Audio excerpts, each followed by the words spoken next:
Welcome to the Center for Computational and Data Science's virtual speaker series. Before I introduce Axel, I want to mention that we have two upcoming talks, and this year's theme has to do with computational political research. And so, that's a loose kind of bucket. So most of our topics are going to be kind of in that ballpark. The next speaker is Heather Evans. That's going to be October 22nd. And then the one after that is Anders Olaf Larsen. And so I'm going to be sending out invites for these talks in the next week or so. Today, I'm delighted to introduce Dr. Axel Bruns, whose talk is titled From the Fringes to the Mainstream, How COVID-19 Conspiracy Theories Spread Across Social and Mainstream Media. So Axel is an Australian Research Council Laureate Fellow and Professor in Digital Media Research Centre at Queensland University of Technology in Brisbane, Australia. So he's joining us many, many different time zones away.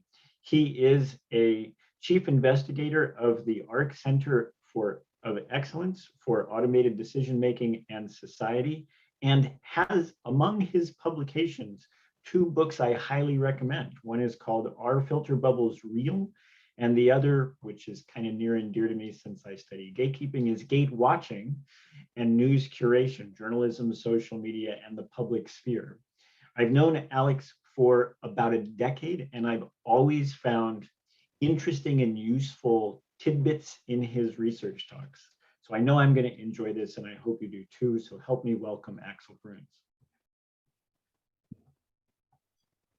Well, thank you very much for that kind introduction, Jeff. And yeah, it's great to see you, and it's great to see everyone, at least in this way. I said earlier, well, it'd be great to come and visit you at some point as well, but that's probably still some time away. So this is the next best, I guess, that we can do.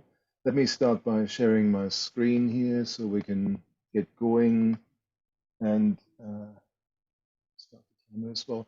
I'm hoping that you can see the slides. So yes, thank you again for the invitation. I'll say too that what I'm presenting here is really work that I've done with my colleagues Edward Hercombe and Stephen Harrington in our center as well. Yeah, they've played a really vital role in doing this research as well. Before I get started, let me just acknowledge, as we do here in Australia, the traditional owners of the lands upon which I work and live, the Turrbal and Yagara people here in Brisbane, as the First Nations owners of these lands, to pay respect to their elders' laws, customs, and creation spirits, and recognize that these unceded lands have always been places of teaching, research, and learning. And I acknowledge the important role that our Aboriginal and Torres Strait Islander people still play within the QT community. Okay, so what I want to talk about is, of course, this flood of mis and disinformation related to the COVID-19 pandemic. The UN, as you probably know, has begun to talk about an infodemic alongside the viral pandemic since really March last year, since early last year. So it's been very widely recognized that there is a very substantial amount of mis and disinformation floating around, of course, in relation to the pandemic. Now, what shape that takes is sometimes as simple as this. This is from the rapper Wiz Khalifa, who just put out a post on Facebook at some point saying, well, is it Corona, is it 5G, or both? You know, what really is behind all of this? And this is really just the very tip of the iceberg. So I'm not trying to point to him particularly as a source of mis or disinformation, but this is how far it travels and how visible these questions and claims around the real origins of the pandemic or other aspects of it come. And this is what they lead to. So in from April last year, we saw attacks on cell towers right across the UK in particular, but also in other countries that were very clearly driven by the spread of mis and disinformation, particularly around the supposed and entirely incorrect, it has to be said, I want to make that quite clear, links between COVID and 5G wireless technology. So people were, as you can see there from the image from the New York Times, attacking mobile phone towers. They were attacking some of the technicians who were either protecting or maintaining them. So this became not just an online spread of mis and disinformation, but it had real physical consequences, both in terms of damage to property as well as injury to technicians. And so that's how far this has spread. And of course, I could cite many more and possibly more substantial problems there as well in relation to other conspiracy theories, but this is the one I'll focus on most. And of course, in the end, there's also forced reactions from governments. This is advised by the Australian government, for instance, basically warning people of the misinformation around 5G and COVID-19 that's circulating and trying to set the record straight, more or possibly less successfully. Here in Brisbane, for instance, we've had even marches by anti-5G protesters who, as the tweet here says, ironically actually gathered in the place where 5G reception so far is best in Brisbane. But this was repeated right around the country and well beyond Australia as well, that we have these protesters. They sometimes join up, of course, with other conspiracy theorists and others who are, talking about the dangers of 5G. But here in this example, as you can see, also link this to other potentially controversial topics like vaccination and really the pandemic overall and everything to do with it. So there's a confluence here of different conspiracy theories, different flashpoints in relation to the pandemic as well that emerges from all of this. And this is a slightly different story, but I did want to just share this with you as well. What we've also seen, and my colleague Tim Graham here particularly has done some work on this, looking at some of the accounts, in this case on Twitter, that are actively spreading some of this stuff as well. And we do see some degree of coordinated activity, of course, that's pushing some of these conspiracy stories here as well. In this case, we saw the conspiracy that 5G was a bioweapon launched by China, particularly pushed by pro-Trump accounts. There is not just an organic kind of bubbling up of mis and disinformation, but clearly at times this is very actively encouraged and pushed forward by organized campaigns by trolls and particular interest groups as well, essentially. So this is the sort of environment in which this talk really operates. I will focus particularly on the 5G conspiracy theory here because it is simply a very useful case to study this. But I could have picked the bioweapon conspiracy theory and various others as well that probably would work in a very similar way as well. And of course, others have done some of that work as well. So the questions here are, what are the claims that are circulating? How do they evolve over time, I guess, as well? Who's spreading this? What's the media response in the first place? That's a really important aspect, I think.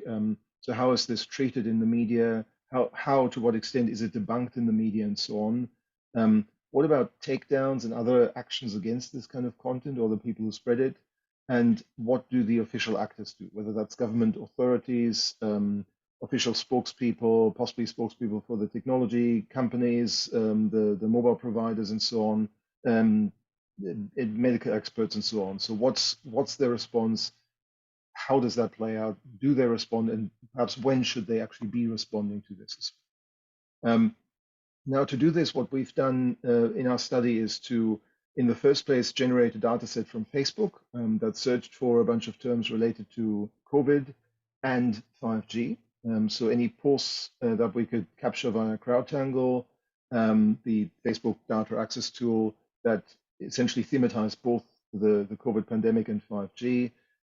We limited ourselves here for this study to the time frame from the start of 2020, so well before COVID became a pandemic officially, to the middle of April 2020, when the arson attacks in the UK had happened and had spread elsewhere as well. So at that point, of course, the story really changed to one about the arson attacks particularly. Although arguably in the meantime, since then, as that's subsided, we're seeing a further spread of the 5G conspiracy theories as well. So we could really go on until today, of course, as well. Now, as we work with CrowdTangle, I do need to flag some of the limitations here as well. And those are that CrowdTangle provides data only on public pages, groups, and verified profiles. And to make that a bit easier for me, I'll call these public spaces on Facebook for the rest of this talk. CrowdTangle data is somewhat different across different countries as well. So its coverage is not necessarily quite as good with these public spaces in countries outside of the US, the UK, and other major English-speaking nations. Facebook itself, of course, is also used differently and to different extents across different nations. So this really is about, the footprint of this conspiracy theory on Facebook rather than the full spread. For that, we have to look at many other platforms as well. The way that we gather data, of course, used terms in the Latin alphabet. So we haven't got data on the spread in other scripts in Cyrillic or Chinese characters, Japanese characters, and so on. So there's bound to be more spread of these conspiracy theories elsewhere, unless, of course, we have captured them because they happen to use the terms 5G or COVID in Latin letters within text in other scripts. And of course, in some local languages, like Polish here, coronavirus spells it with a K and a W, so we wouldn't pick up on that unless, again, they used the terms that we're more familiar with in English as well. But overall, this netted us about 90,000 posts for this time period. And as we found, there were some false positives there still, where, for instance, there were stories coming out of China about the use of 5G drones to disinfect neighborhoods, to spray disinfectant across neighborhoods, or the use of 5G in the hospitals that were being built to treat the COVID pandemic. So some of these posts have nothing to do with the 5G COVID conspiracy theory itself, but that became very clear from the data analysis ultimately as well. So that's the Facebook data that we're working with. And then via the GDELT database, the global database on events, locations, and topics, which is basically a global news database, we searched in a very similar way for content related to COVID and 5G for the same time frame. The limitation of GDELT is that it doesn't contain the full text of articles. It contains things like the article titles and the article URLs, and that's really what we matched on ultimately. The benefit of that actually is that we are getting articles that very distinctly in their title, in the URL, address COVID and 5G together. So we're not getting articles where perhaps there is just an incidental mention somewhere of 5G in an article somewhere in the 10th paragraph, but ultimately the article is about something else. So this is actually not even a particularly significant limitation. It may be quite beneficial for us because we're really getting the articles that are very specifically about this topic. GDELT again has no doubt better coverage in the major languages around the world, particularly in English, than it has in some much minor languages. Again, we're limited to the Latin alphabet and we're not capturing those divergent local terms. But overall, that gave us 2,800 articles. Again, we manually reviewed them and coded them. And after removing those false positives that we saw here as well, we had 1,800 or so true positives that were left. So that's the kind of data sets really that I'm working with here. And I'll talk about both of these and the analysis of both of these side by side, although obviously the Facebook data set is larger. So I'm going to focus a little bit more on that than on the media side. But the media side becomes quite important towards the end here as well. So let me point also to the three outputs from this that we have, and I can share, of course, the slide deck with you afterwards as well, so you can see these. But essentially, the Facebook part of this we published in a journal called Media International Australia. The media coverage, the GDELT part, we've just published in Digital Journalism. That's just out, I think, a couple of weeks ago. And then there's a book chapter that's about to come out that basically puts these two together, and that's really the combined analysis is what I will be talking about today in particular. So let me get to that analysis then after that preamble. First off, to give you an idea just of the overall kind of volume of posts on Facebook at the top there, and GDELT coverage or media coverage at the bottom. And obviously you can see that the Facebook spread of these conspiracy theories does pick up quite a bit earlier than any kind of media coverage does. So in some ways, this is a typical example of conspiracy theories circulating on social media and then finally being picked up in mainstream media and being addressed in mainstream media in some form. Now, there is a bit more to this, though, that I'll get to in a moment as well. But clearly, we're seeing that there is some early circulation on Facebook. In fact, we've broken down the Facebook circulation, the pulse per day, into 5 phases that I'm going to step through. The very early January phase when nothing much happens, then a phase in late January to late February where things are starting to pick up, and then you see this kind of ramping up basically through phase 3, 4, and of course phase 5 is really when those arson attacks are happening on the mobile towers in the UK and elsewhere. So that's when really activity on Facebook as well as media activity really picks up. I have broken it down here by types of posts on Facebook as well, although there isn't probably all that much to say about this at this point, other than perhaps that down the track, really from phase 4 or so onwards, we do see perhaps a greater amount of video circulations. So let me step through the phases then, and we start with that phase 1 that really is throughout January. In the first phase, we're not actually seeing all that much during this time. And if you saw the slide before, there's almost a flat line during most of January. What circulates at this point is largely just pre-existing claims about 5G. There were, of course, people who were warning about the supposed dangers of 5G radiation and so on, and before that, presumably of 4G and 3G and 2G radiation as well, mobile phones generally, well before the pandemic and well before any kind of outbreaks. So there was some material that was circulating about 5G. Some of this warned more vaguely about pandemics or I guess the health risks of 5G that could make people more susceptible to viruses and all these sorts of claims. Again, none of that is true, and I want to make that quite clear. These are genuine conspiracy theories, but these conspiracy theories had been going on about the implication of 5G in potential viral outbreaks for some time. Some of this also overlap with a wide array of other conspiracy theories about vaccines, about the world government, about chemtrails, about everything else that you could mention, that you can imagine as conspiracy theories.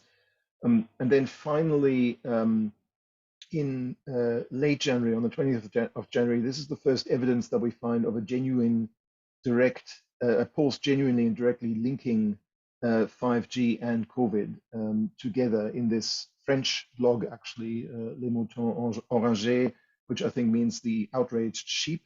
So they were the first really to talk about what they call their 5 genocide, and the first to claim any kind of relationship between 5G and COVID-19, basically saying that Wuhan was a test region in China for the 5G rollout, and now there's a pandemic, so connect the dots, essentially, is, I guess, the argument that they're trying to make. But partly because all of this circulated only in French at this point, and partly because these are quite outlandish conspiracy theories, this really reached Facebook Spaces still with a very limited audience by Facebook standards, really spaces with under 100,000 followers generally. And no one covered this in any kind of media. Even the fringe news sites, your InfoWars and others that are actually covered by GDELT as well, did not pick up on this, did not cover this in any way. So even for them, it seems that this was just too outlandish a theory to embrace. And partly perhaps it just wasn't on their radar because it wasn't circulating in English at that point anyway. As we move into phase 2, this really spreads and it builds up from there. So the French content appeared then also translated in German on an alternative medicine site, essentially. And here's a Facebook post that picks up on this and links to it. And again, it makes that claim that Wuhan was a test region for 5G, and that therefore it's not a surprise that the pandemic broke out there. As you see there, after the fact, of course, Facebook has now essentially hidden or overlaid this link with a false information warning. So that wouldn't have been there at the time, obviously, but it does show that some of those warnings that Facebook has introduced for some of these conspiracy theories are now also appearing in this kind of, or alongside this kind of content, although of course you can still click through if you really want to. As the next step, oddly enough, an English language version of these claims, which may have been a more or less direct translation of the German text, appeared first in a K-pop fan forum, maybe just as an opportunity because that wasn't moderated or whatever and it was easy to post something there. Maybe that fan forum had been overrun in some form by conspiracy theorists, I'm not quite sure. And that particular URL is now down. So presumably the forum actually has taken it down as well. But this is sort of how it made its way first into English, oddly enough. And then gradually other English language conspiracy pages and sites picked up on this more, embellished the story, saying that the virus was manufactured in Wuhan lab, that was activated by 5G or whatever. And this really started to break out a bit more. Now, oddly enough, around that same time, the UK government also decided to allow the Chinese company Huawei to help build its 5G network. So 5G might have been much more visible in English language conversations during that time as well. And that might have actually picked up, helped this story pick up. There was also a lot of criticism from the US administration towards the UK government at that point because of the concerns about Huawei, and that decision was later reversed by the British government as well. So there was simply a lot of conversation about 5G, and it's quite possible that partly because of that, the 5G conspiracy stories also got more visibility as an after effect of that. And gradually now we're seeing the reach grow as well, partly because again it makes its way into English language spaces, which are possibly larger as well. So 10% of the spaces during this time that were actually addressing this topic now had up to 1 million followers. I'll talk about the media coverage alongside phase 3, because again, even at that point, there wasn't that much media coverage just yet. In phase 3, so from late February to about mid-March, this really spreads further and kind of metastasizes a bit. So gradually, this 5G story gets linked with other popular conspiracy theories. You may be familiar with some of those conspiracy theories around, secret plans to depopulate the world, and that features all the usual boogeymen of the conspiracy scene. George Soros, Bill Gates, the UN, the Illuminati, the Antichrist all make an appearance during this time. Some of it gets linked with alternative medicine theories. So theories circulate that 5G somehow reduces oxygen absorption, and that's why people with COVID are having trouble breathing. General virus denialism, even that COVID doesn't exist, that is all 5G and nothing else. Some of this gets further adjusted also as the pandemic itself spreads. So people may no longer be saying, well, it's all just 5G, but 5G is just making it worse or whatever, or 5G is being rolled out to make it worse, and so on. But you're seeing this kind of a confluence of different conspiracy theories. Everyone with a conspiracy theory is basically retrofitting COVID-19 into that story and connecting it with that story. And we see this multilingual spread as well. Here's a Romanian post. I'm not expecting you to read Romanian, but you probably see their names like George Soros and Bill Gates again pop up very much in the middle of that post. So again, there is that really transnational and translingual visibility of some of these typical targets of attack for conspiracy theorists in whatever language you're working in. And as much as I can make out, yeah, this is again talking about that we're being experimented upon with vaccines, that there's an international conspiracy, that Soros and Gates are leading this, and so on. And this spreads really right across, particularly southern and eastern Europe, so Romania, Czech Republic, Croatia, Italy, Spain, France as well.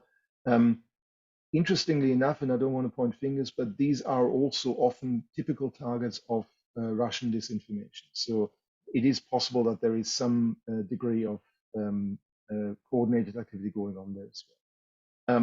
Some of the outbreaks in these countries also seem to be aligned with the timing of national lockdowns and other actions against the pandemic. It may simply be that people in lockdown have more time for doom scrolling, for reading up on obscure spaces online, because there's nothing else to do. They're sitting at home and they can't go anywhere. So perhaps they're trying to work out, well, what's going on here, and thereby finding more of these obscure spaces and then sharing content possibly as well. However, still up to 70% of the spaces that are active during this time have fewer than 10,000 followers. So this is still circulating around the fringes, particularly at this point. And the media coverage at this point is still very limited. We picked up about 43 articles during phases 2 and 3, and they are largely dominated by fringe outlets from the US, I'm sorry to say. So that is your InfoWars and various other obvious fringe outlets that are frequently spreading conspiracy theories. We do see a handful of fact-check articles on 5G and COVID, however, but they appear in very different spaces, technology sites, business sites, and they wouldn't have reached the same audiences quite likely as the conspiracy theories themselves. So there's fact-checking, but it might just not really help much to convince people who are now browsing these fringe conspiracy spaces that their conspiracies are. Where it really then picks up is that phase 4. And that's really the critical kind of tipping point, I would say. So from mid-March onwards, we're seeing a real growth in media coverage, media interest in this. Partly this is driven by celebrities getting involved. And one of the first that we saw is the R&B singer Carrie Hilson. So here's a story from GQ Buzz on Facebook, which reports essentially on her going on Twitter to say, well, hey, look, this is all 5G, turn off your 5G on your phones by disabling LTE, which doesn't actually work. She's obviously, as they say, done her research and found a lot of conspiracy stories from all over the place, talking about the levels of radiation from 5G and so on, turned that all into a tweet to her many followers. And then, of course, as soon as a celebrity says something strange and controversial, the entertainment media like GQ here are all over it. So this is the sort of stuff that we're getting. And yes, entertainment and tabloid media are jumping right onto her and others who are doing this, who are saying these sorts of things. They're often doing this in a slightly humorous and kind of incredulous kind of tone, but they're also doing it quite uncritically. So this is the story from GQ Buzz, for instance, that is, as you see there, very directly citing Carrie Hilson herself. It's embedding a tweet from her. And of course, that makes that tweet even more visible. So in many ways, these tabloid media, while they might say, hey, this stupid celebrity got themselves into hot water by saying something controversial, they're also helping to spread that information that the celebrity has posted, particularly too, and I can't remember with this one specifically, but if they're embedding screenshots rather than just the tweets themselves, then those screenshots, of course, will continue to persist on these sites, even if the celebrity thinks better of it and takes that post down again. So it's quite possible that even though Hilson, in the meantime, has taken down those tweets, in this article, those tweets are still alive and people can still see what she said and can still see the conspiracy theories that she spread, possibly even go to the links that she spread. So this is really problematic, obviously, and it enhances the visibility, but also the longevity of this content beyond the celebrity themselves posting them on their Twitter or Facebook feed.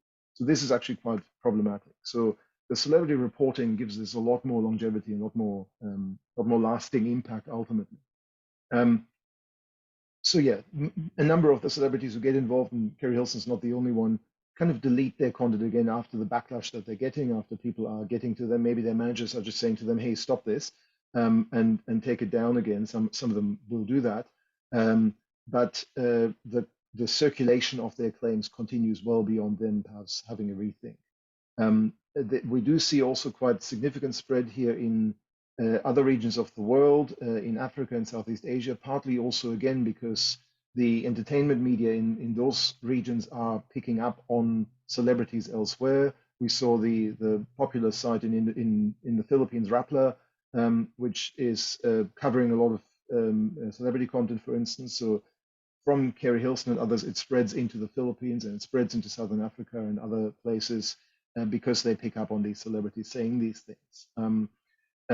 We also see some amplification for some other prominent conspiracy theorists through this, including sometimes politicians and journalists.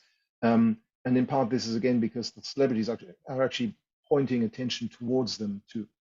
And as a result of all of this starting to happen, we're seeing also a growth in the reach of this content, because now they're not just circulating in fringe spaces, but they're circulating via the personal pages of celebrities. They're circulating via the entertainment media pages on Facebook.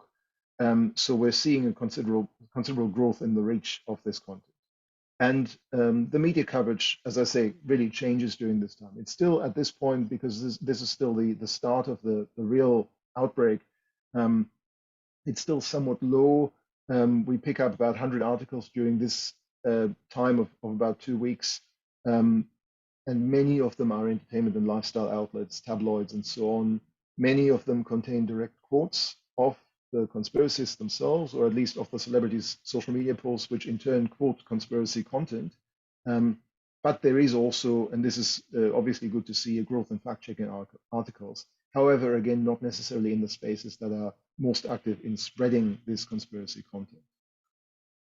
And then finally, we get to the final phase in this time frame from late March to mid-April, where, emboldened to some extent by the celebrity and media coverage, we're seeing more of these outlandish conspiracy claims being made, and really the range of content here broadens out as well. So we saw, for instance, a post in French, which does some basic numerology to say, well, Corona is of the devil and all of that. It's linked to the number 666 and so on.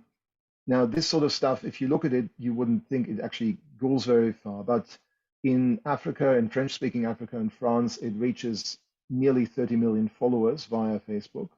Or look, I need to say it potentially reaches, obviously. We can only see the follower numbers of these spaces. We don't know if all of those followers necessarily see the post, but the potential reach of this is up to 30 million followers. It does get translated into English versions as well, so it circulates even more there. We're seeing, in fact, quite a bit of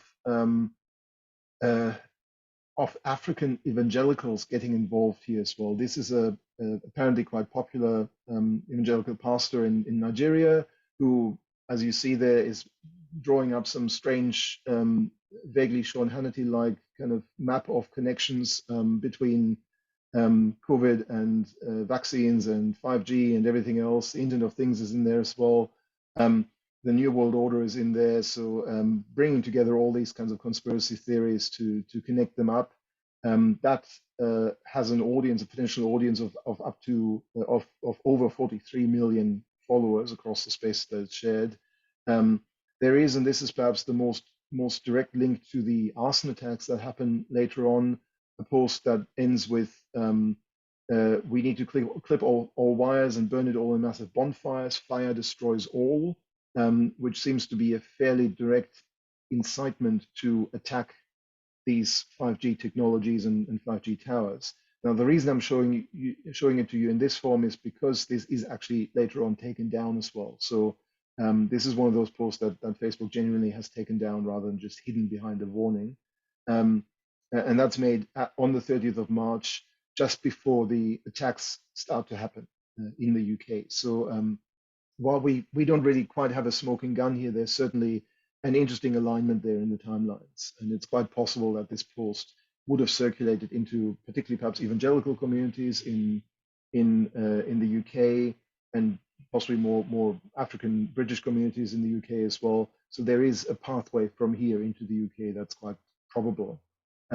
We do see, again, spread in Southern Africa, spread in the UK, in anti-5G spaces particularly. We also see something, so this is the notice now on that post as it now appears, and where it basically says this is not available. So maybe the owner's taken it down, maybe Facebook has banned it, we're not sure, but it's just no longer available, which is probably a good thing.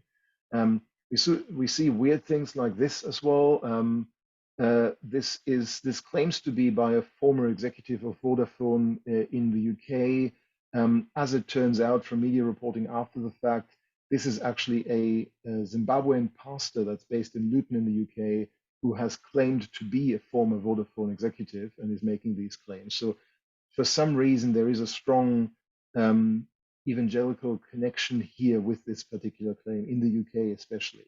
It's just very odd and not really easily explainable. But this, again, potentially reaches an audience of 18 million followers. And then again, we see celebrities jump in as well. This is the boxer Amir Khan in the US, who, as you see there, saying it's a man-made thing, it's a population control plot, blah, blah, blah. He's basically recorded a video in isolation or in quarantine, and has put this out via his YouTube channel. This is then reposted as well by a page called Give Me Sport, where it reaches a very substantial audience of 25 million or so. And this is the article on the Give Me Sport site itself, which directly embeds his conspiracy video. So again, even it doesn't really reach an audience simply just via Amir Khan's own channels or via the Facebook Spaces that repost his content, but a popular sports news site in the UK then directly embeds this conspiracy video into its content as well, making it even more visible, and that's obviously deeply problematic. And if that wasn't enough, the Express, a tabloid in the UK, covers this, and really in an article that broadly talks about YouTube takedowns and so on, it again embeds the video talking about conspiracies by a conspiracy-friendly celebrity directly there under the first paragraph of the story. So what you're taking away from that story is probably not so much that YouTube is tightening the rules, but that this celebrity is talking about how coronavirus is linked to 5G. So this is obviously deeply, deeply problematic and just journalistically, I think, an absolute disgrace, frankly. So this is the sort of behavior that we do see, particularly from tabloids, particularly from entertainment sites, over and over again in our data. And because of all of this, again, it starts to reach much bigger audiences. 60% of posts now are in spaces with more than 10,000 followers. And of course, during this time, we're really seeing the arson attacks also starting to happen in the UK, then later in the Netherlands and elsewhere as well since early April. Now, in terms of the media coverage, this is really the bulk of the media coverage, of course, that happens. A good chunk of this, about a third or so, is about the arson attacks themselves. Another quarter is broadly about the spread of conspiracy theories relating to COVID, and focusing to some extent directly on 5G conspiracy theories as part of this. So there is a bit more general and objective reporting possibly going on there. There is still about 11% that focus on the conspiracy claims by celebrities, so that's not going away. And of course, 11% of this much larger amount is still a much bigger visibility than the 90-odd articles that we saw in the previous phase, which were focused on those celebrity claims much more. We also see 11% roughly of these articles covering the government responses. So this sort of stuff in another tabloid in the UK, The Mirror. So governments now get involved and say this is, as it says, the dangerous nonsense and rubbish. Of course, unfortunately, if you send out someone like Minister Gov here, that may not actually help debunk conspiracy theories because he is himself so deeply distrusted by much of the UK public. So sending out credible and reliable and perhaps independent spokespeople might be more useful than sending out a government minister who's been widely criticized for many other things. But we do see some more government responses starting to happen during this point as well. What we're seeing during this time, and this is obviously good to see, is that there is a reduction overall in the direct quoting and direct endorsement of conspiracies and conspiracists. Much of the content here is now plain news reporting, largely about the arson attacks. That's not necessarily surprising, but it is still a kind of a return to perhaps some more journalistic, standard journalistic approaches. So moving away from some of the sensationalism and some of the very unreflected reporting towards a more cautious reporting, but it has taken 60-odd arson attacks to get to that point, which is obviously true. So just because I've mentioned this along the way, this is the change in the size of pages as a percentage of the total over time. So you see there that really through to the middle of March or so, about 30 to 40% of all pages that were sharing this content had fewer than 10 followers. That maybe 70 to 80% of pages had fewer had fewer than 10,000 followers. And you see that from about the middle of March onwards, larger pages become much more active in sharing this kind of content. So the percentage of pages that have 100,000 plus or a million plus followers grows. The percentage of pages even with 10,000 plus followers grows. So we're seeing from that point that the celebrities particularly get involved, much more visibility, much more reach ultimately, or potential reach across Facebook. And of course, again, these are only the public spaces. So what we cannot see from any of our data is the further circulation through private spaces, through private profiles and so on. And of course, private groups and these sorts of spaces as well, direct messaging and so on. But the larger the reach via these public spaces, the larger presumably is also the on sharing through the private parts of Facebook. Also, and again, the numbers here are very different during phases 1 to 3, phase 4, and phase 5 in terms of the news articles that we've got in our data set. So I don't want to make too much of this, but having looked at how the conspiracy theory is treated, in that first phase, we're seeing a lot of content that either outright supports the conspiracy theory, or at least reports and quotes on conspiracist claims. During the fourth phase, we're seeing less support, but far more reporting and quoting, and that's really the celebrity phase, where celebrity interventions in all of this are being reported, being quoted, being simply passed on essentially in a very stenographic way. And then finally, in that fifth phase, journalistic coverage really reverts to a more standard model of reporting and fact-checking with a great deal more caution about directly quoting conspiracy theorists, although there is still a good chunk of that going on as well. And unfortunately, I have to say this hasn't stopped since then. So this is a much more recent example from August this year of an Australian story which circulated across the News Corp network. That's the same company that owns Fox News and the Wall Street Journal in the US, of course, of basically a kind of a list of the top 10 misinformation spreaders in Australia.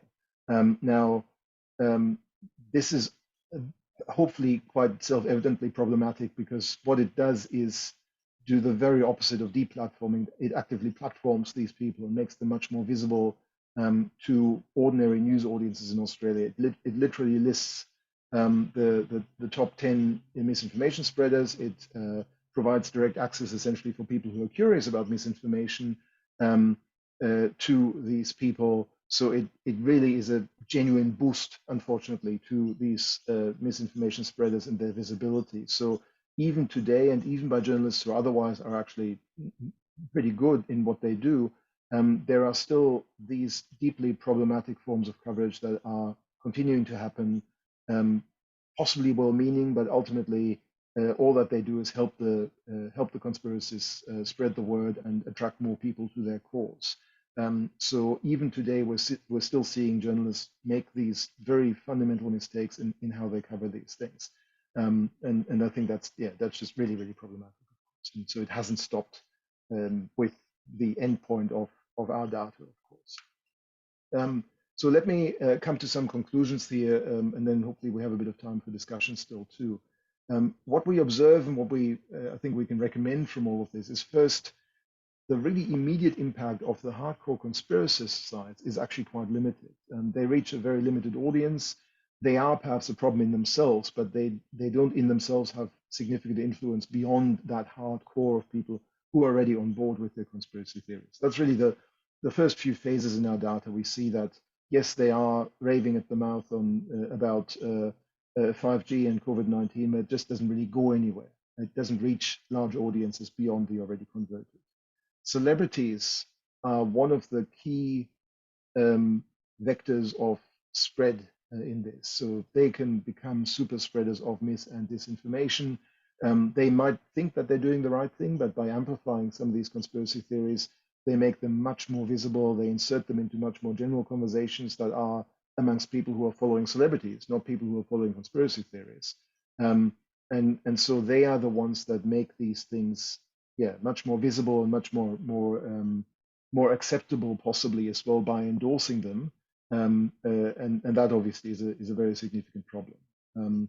And this is aided and abetted by particularly the soft news beats in journalism. So entertainment, sports, tabloid media, where possibly the journalistic ethos is far less developed as well. So that the journalists who work for these outlets, not all of them, but many of them might be in much more precarious positions. They might be far less well trained.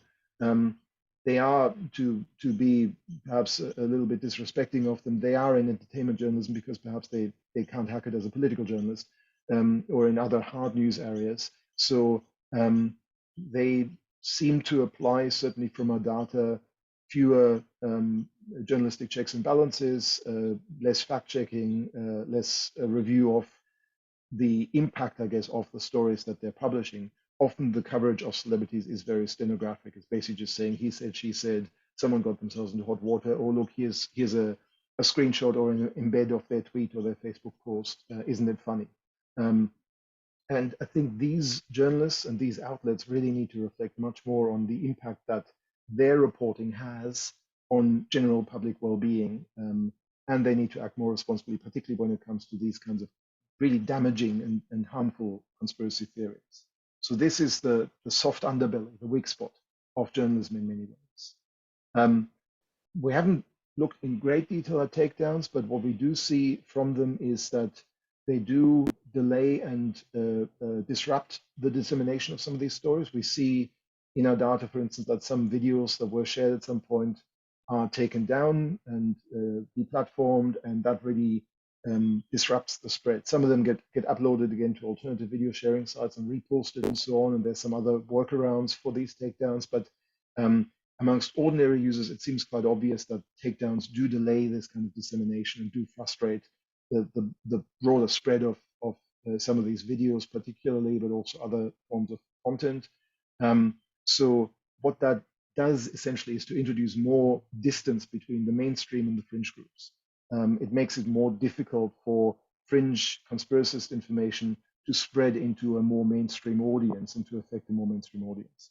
So what's important there, again, from a journalistic point of view, is of course to avoid any kind of news coverage that actually undermines these takedowns by making the content more persistent.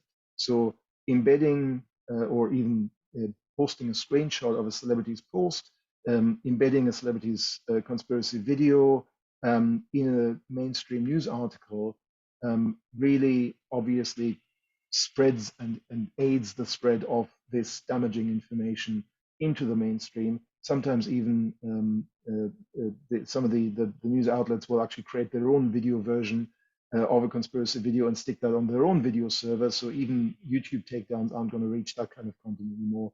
So this is, again, a very problematic kind of activity. So news outlets really need to think very carefully about how they're covering this and how much visibility they unwittingly possibly give to this kind of content by reposting it and making it more persistent beyond the takedowns that might happen on the social media platforms themselves.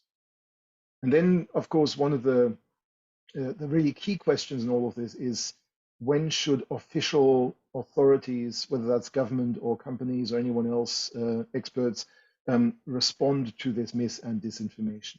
If you respond too early, obviously, then like the news coverage, you might just giving this content more visibility. So you don't want to aid in the dissemination of this content, obviously. If you respond too late, well, it's simply too late, and your response isn't going to make much of a difference anymore. And the other challenge is, of course, to respond in a way that actually reaches the same audiences that have been reached by the conspiracy content itself. So it's not enough for Michael Gove to step up to the podium and say the COVID 5G connection is nonsense, and for that to be reported in the Times of London. It needs to be reported in those celebrity and tabloid media that covered the original conspiracy theory itself. And that's, of course, very difficult, particularly when the statements being made by government are so bland and so anemic that they're not going to be of interest to celebrity media. So there need to be other ways of doing this. Just to give you an example, these are some of the official statements that have been made. This is by the UN saying there is this whole conspiracy is a hoax with no technical basis. That was made on the 22nd of April 2020. This is the UK government, a guidance on 5G and coronavirus. And doesn't that sound exciting? 6th of May 2020. This is by the Australian government about misinformation linking 5G and the coronavirus on the 18th of May 2020. This is a piece in The Guardian. And of course, this is really here to show the attacks actually happened on the 4th of April. So even the UN response comes a full, 3 weeks or so after the attacks, after the height of the attacks in the UK. So, and the UK government one comes basically a month after the attacks. So that's not really very helpful anymore at that point, because the worst of the crisis has already happened. And government should have responded much more forcefully right at the start, or ideally before the start of these attacks, obviously, to ward off these conspiracy theories. A lot of these attacks are, a lot of these statements from government are made very much after the fact and aren't really going to change anything anymore. This is again a case of governments and official spokespeople reacting well too late, unfortunately. So let me finish here perhaps with an analogy, and it'd be interesting to talk with you a little bit about this, because the more I see the way that we treat the virus itself and the way that we treat this mis and disinformation, the more I see some similarities. Now, this is perhaps drawing a bit of a long bow, and I don't want to just treat everything that spreads virally online with the language of epidemiology, but I think there is actually a useful overlap here. So if you think about the takedowns, the deplatforming, and some of the digital literacy approaches as well that we're taking to helping people not fall prey to conspiracy information, in some ways this equates really to public health measures like lockdowns, like quarantine, like the mask mandates as well. All of this is designed to slow the spread of problematic information to vulnerable communities. It doesn't obviously solve the underlying problem of mis and disinformation of conspiracy theories, but essentially it widens the gap between ordinary mainstream communities and the fringe communities and cults ultimately who are spreading this mis and disinformation. So these are important measures in trying to generate a bigger gap between these communities, make the spread from one to the other more difficult. But the real fix ultimately to the spread of this problematic content, or of course to the virus itself, is actually something else, and that's in the communication case, it's really de-radicalization. It's really trying to starve these communities of members by de-radicalizing people who are already drawn into them. And in many ways, this is equivalent, perhaps in the viral sense, to vaccination. It's removing potential carriers, potential super spreaders. But it is only efficient if the vast majority of the population are actually protected in that way. If you have a large quantity of the population who are open to radical ideas, who are not vaccinated in the viral case, of course, then this kind of information and the virus itself will continue to spread. And in both cases, actually, you need to have public information campaigns, of course. In either case, they need to enable people to make an informed choice, to be comfortable about vaccination, de-radicalization, takedowns, deplatforming, and so on. And that requires clear and accurate information and communication from the public officials, from other stakeholders as well, not necessarily always government officials, but experts and technologists possibly as well. So that only that generates the community trust in these health measures, both physical and information. So I think, again, I have a question mark here, and I'm reluctant to say this is entirely equivalent, but I think we need to think about our responses, our toolkit of responses to mis and disinformation in much the similar way that there are sort of immediate responses that we can take to arrest the spread at the moment, and then much more longer term and much more difficult responses that we also need to take in order to ultimately reduce the risk of further outbreaks by vaccinating, by de-radicalizing. Maybe we can have a bit of a chat about that aspect of all of this as well. But with that, I might leave it, and hopefully we have a bit of time for discussion as well. Thank you, Axel. So I noticed there's a couple questions that are in the chat window, so you might want to take a quick browse of that. Mm-hmm. And then I had a thought in your questions as you were talking that I'll just throw in there. You know, so sometimes viral information is the result of simultaneous cascades. And just slowing down the spread may inhibit the simultaneity, I'm not sure how to say that word, that kicks off percolating clusters that drive viral events. So that's one. So that's just a thought there. But I do notice, like I said, let's see. So Lenny has a question. Matt's got a question in there. And Jasmina had a question in there. Okay, so where do we want to start? Your Just looking choice. at the questions here. So yes, Bulgaria would be in there if it used the Latin alphabet, but if it uses at least the Latin alphabet for terms like 5G and COVID, then it might still appear. Yes, same with other alphabets. I see the Iranian Farsi. Yes, absolutely, and we do occasionally pick up a little bit of that when they take terms or they take polls that where we capture polls that basically use 5G with the Latin letters when everything else around it is Cyrillic or Farsi. But we wouldn't necessarily have captured the majority of that content if it uses the another alphabet, another script all the way through. So that is one of the limitations here. And of course, we could have potentially increased our data gathering to a much broader range of capture, but we simply didn't have the capacity to work out what COVID and 5G would look like in all sorts of other languages. So we've limited it to the Latin alphabet at this point. Just going through, Matt Clark, you're talking about the negative response to government officials. Yes, absolutely. And this is, yes, Anthony Fauci in the US obviously has been very much a lightning rod, I guess, for some of these conspiracy groups. This is the same in many other countries. Whoever becomes the default expert essentially on this ends up being attacked.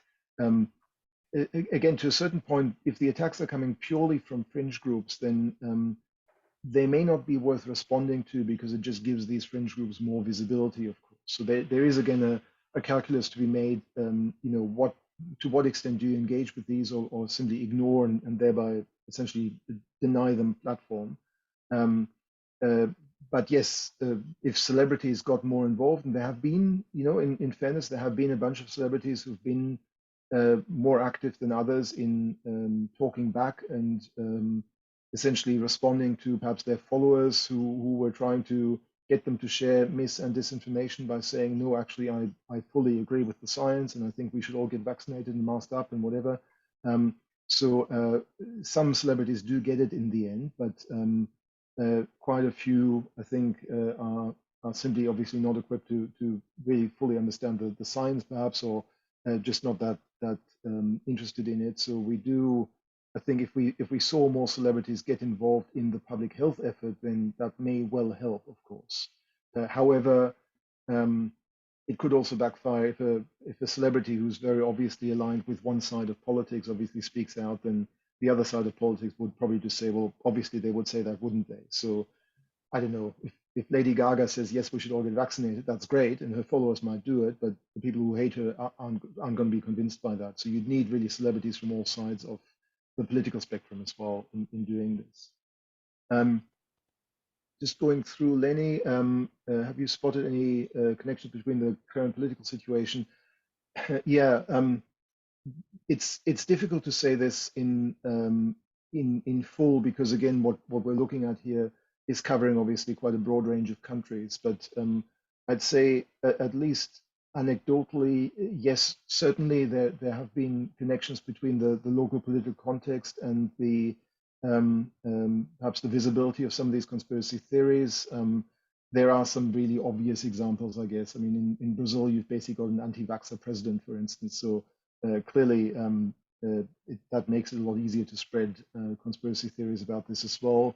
In Italy, I think we saw too that with the complex political situation that the journalists and experts and other groups aligned with various sides of politics have taken very different approaches to this, and some of them have quite actively been spreading mis and disinformation content.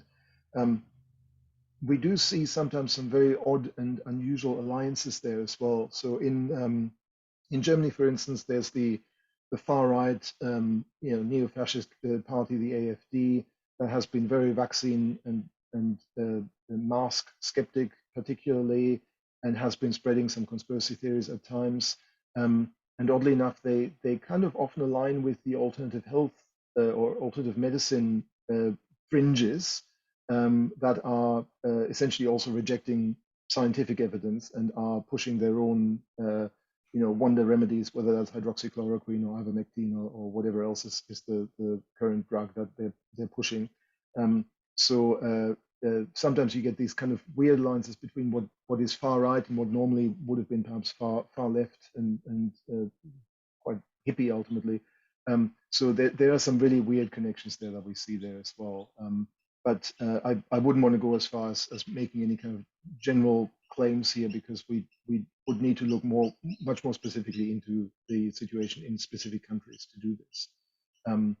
I will say just very briefly on this, we have another research project at the moment that's looking at the dissemination of content from the Russian propaganda outlet RT on Facebook across different language communities. And we're lucky enough to have a bunch of people in our center who speak Arabic, German, French, Russian, Spanish, and so we're able to do more of a cross-country and cross-language study there. So with that, we are again looking at, well, where in these countries or where in these language communities is RT content actually being shared, and we're seeing there's some very different alignments with the far right in Germany, with to some extent the far left in France, with the far right and or the far left in Latin American countries, depending on who's currently in opposition. So there are, it's the disenfranchised that in whatever political system you're in that often seem to be particularly open to spreading conspiracy theories. But again, more on that once we've developed this a bit further. And yes, Jeff, you mentioned the spread of information cascades, and of course, some of the measures now that Facebook and Twitter have been taking by having these overlays saying, well, this is potentially misinformation, or Twitter saying, well, would you like to read the story first before you retweet it? I think those nudges can help to a certain extent, although at some point people will probably just bank these nudges and kind of just ignore them because they're just so common now. And of course, for real conspiracy theorists, those nudges might actually be an encouragement, because it means that, hey, we must be onto something. Facebook is trying to hide what we're doing. That's not a reason not to do it, because for ordinary people, it might still help. And the conspiracists you have to address, I think, in different ways with really de-radicalization. But there's a limit to how far this can go, I think.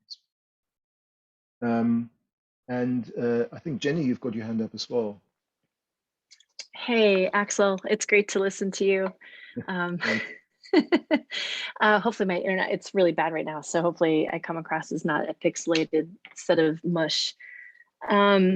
So I really appreciate this presentation, and one of the things that struck me as you were presenting on these 5 phases, I happen to know that you do other research that also is looking at conspiracy spread on other topics, and I'm kind of curious whether those 5 phases, as you describe them, are is there potentially I don't know what the word is exactly, but do you see that in other conspiracist and misinformation spread, or are the dynamics different? And in other words, every I don't know, misinformation plot, if you will, manifest differently as it spreads through digital media?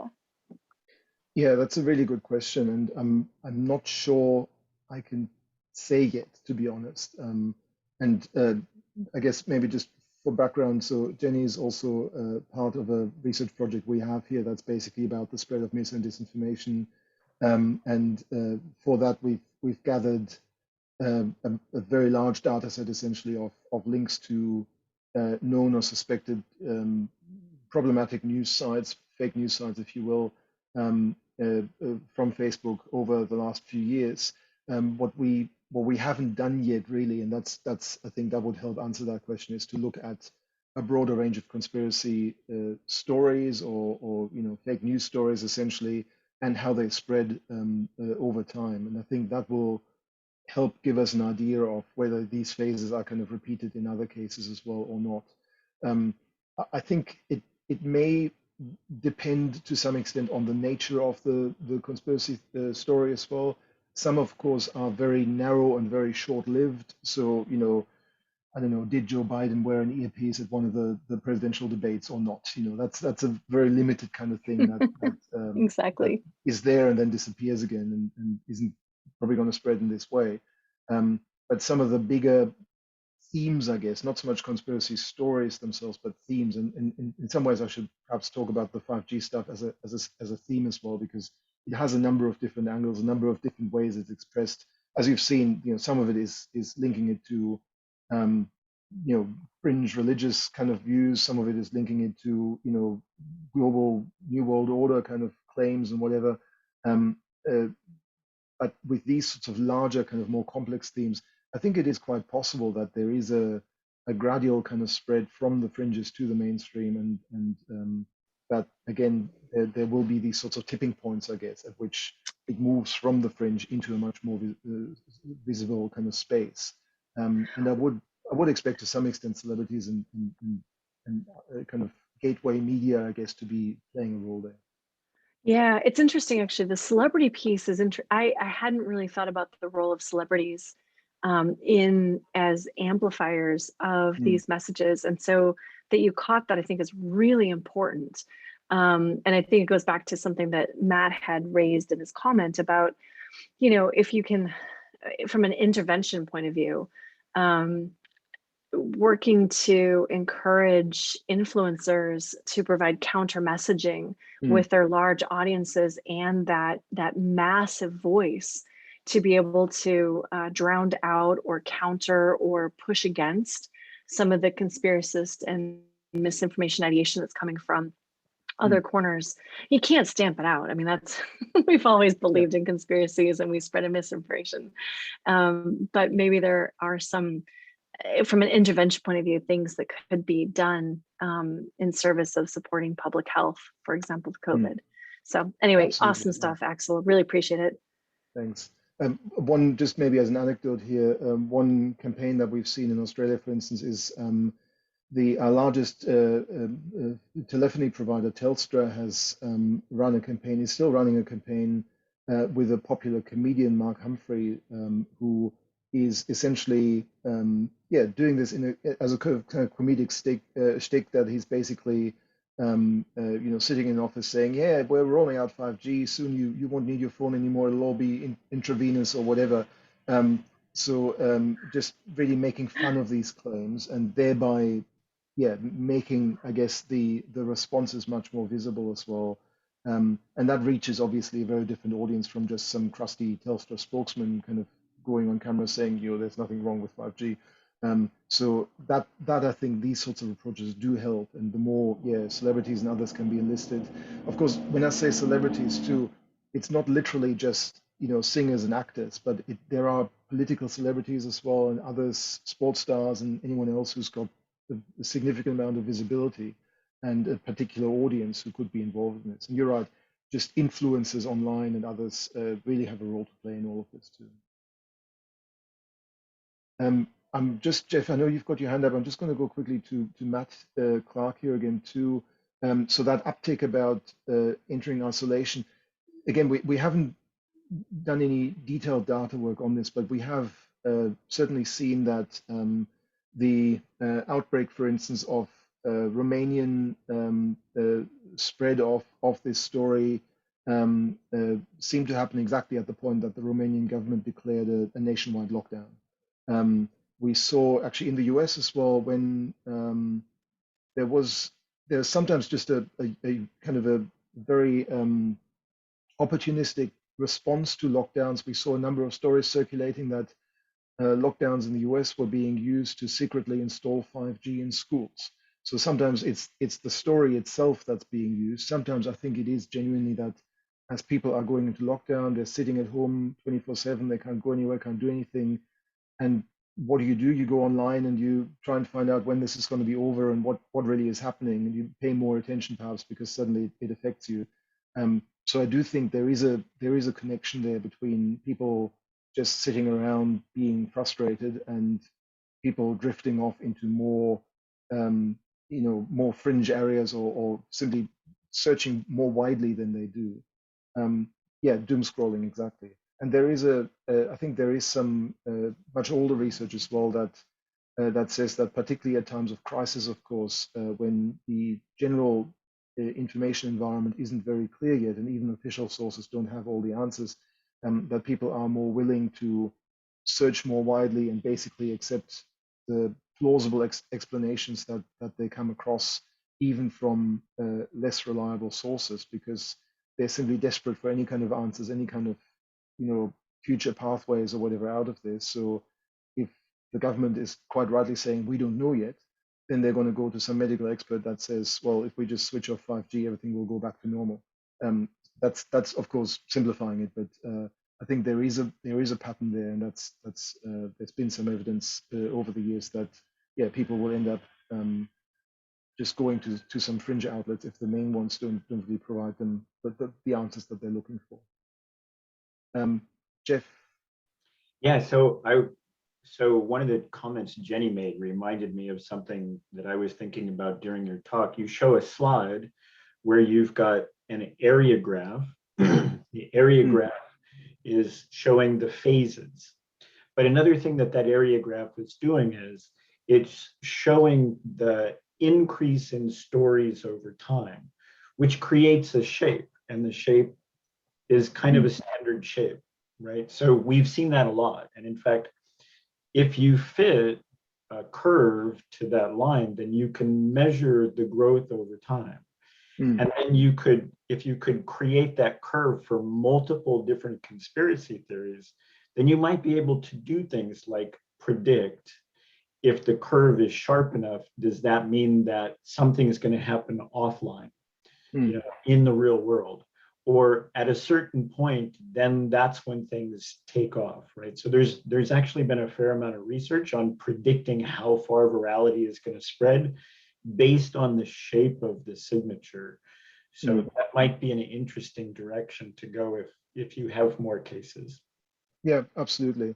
And the other part, I guess, that we're kind of interested in using this for too is to really get a sense of, well, when should there be official responses? Again, that question, as I said, is not too early, not too late. You need to find that sort of Goldilocks zone where now you can have an impact, you can ward off the further spread of this without simply going too early and giving it more attention than it had in the first place.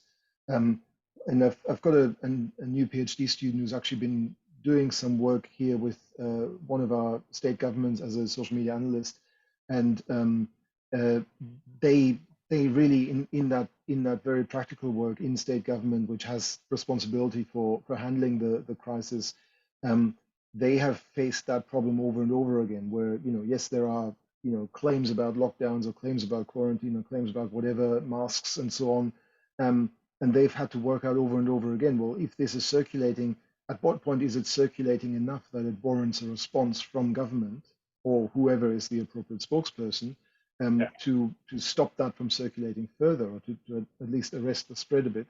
And yeah, with that sort of curve, or with some sort of measure, I guess, of both the volume but also the reach, I guess. So if it's high volume but in spaces of tens of people, maybe not need to respond, but once it starts to hit those million plus groups, then there probably is a need to really engage with that and ward it off. So yeah, trying to work out where is that kind of that tipping point essentially where it reaches a wider audience, and can you capture it and just stop it before it reaches that tipping point, I think would be very, very important. I don't know how, again, I don't know how systematic that is and how much this would be the same for different conspiracy stories. We simply need to do more work on this and try and understand this better. And of course, we need to look at it across platforms as well. And this is all from Facebook, but some of this stuff, all of this stuff spreads on Facebook, on Twitter, on Instagram, on WhatsApp, on the minor platforms as well. So we've got to get a bigger sense of all of this rather than just rely on Facebook as sort of the big platform, I guess. Thank you, Axel. So we've kept Axel kind of a long time. Are there any last minute short questions? And if not, maybe we'll close up.